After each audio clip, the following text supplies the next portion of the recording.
So who's the polar bear? That might be a question you're asking. If you're on Twitter or Instagram, you saw Nebraska Wrestling post about someone they're calling the polar bear. Well, it's a guy named Nash Hutmacher. Now, if you don't know, Nash has been on the Nebraska football team for the last couple of years. This year he had a great season. He was honorable mention, all Big Ten nose tackle, big guy.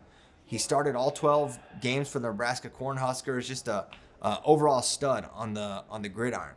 But what you may not know about Nash is that he was a beast high school wrestler. This guy was 166-0 throughout his high school career. He was a 4-time South Dakota State champion. Now you might be saying, okay, well, South Dakota, they're not exactly churning out blue chip after blue chip. What does it really mean? Well, a little more context. This guy was a folk style national champion. He was a cadet freestyle national champion at Fargo. And at one point during his high school career, he was the number 10 overall recruit in wrestling for the class of 2020. So this was a guy who was making noise, not just on the gridiron playing football, but also in wrestling. He was recruited for both sports. He chose football, but now we're seeing him on the wrestling mat. Okay, he's been at Nebraska 4 years now, I want to say. And now he just wrestled his first match. They brought him over. They got him certified, down to weight. He's a big guy, I'm telling you.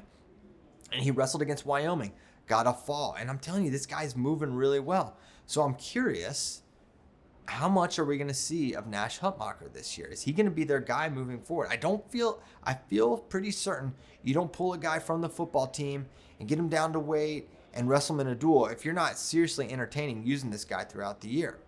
Now, when will we see him again is a question, and I'm not sure. But my personal opinion is it would be awesome if we saw, and this would never happen, Coach Manning, Coach Brands get on the phone and be like, hey, why don't we both wrestle our football guys at this duel on Friday? Get Ben Keeter of Iowa, get Nash Hutmacher of Nebraska. It's like the fairest thing, right? Both these guys have been training for football, and now they're making the quick transition over to wrestling. I think it'd be awesome. I think it's probably both teams' best option at heavyweight. So I would love to see it. And if you get a chance, go back, check out Nebraska's social, check out the match on Big Ten Plus against Wyoming. He looked dominant. He got a single leg, and then he put that wrist on the back, threw him over. This guy had a ton of pins in high school. So I'm excited to see how Nash Hutmacher can do, but keep your eyes out for the polar bear taking the mat soon, hopefully this Friday against Iowa.